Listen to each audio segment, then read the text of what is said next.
In the study of self-made millionaires and self-made billionaires, what they discovered was all of these very successful people came close or went bankrupt 2.4 times before they had their success breakthrough.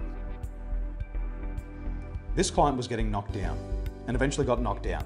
He was fearful, he was procrastinating, and he was failing to take action. This caused him to doubt himself and create unimaginable stress in his marriage. By using our emotional quotient assessment, we pinpointed his unique cause of stress. His motivation was as low as 40 points, which is 39 points below the average in the population. The following week, he focused solely on improving his motivation. By the end of the month, his motivation score improved by 47 points, and he was starting to be headhunted by large investment firms. Imagine if the same thing happened to you, because it can. If you'd like to learn how to make more money in less time, go to my website www.danieltolson.com.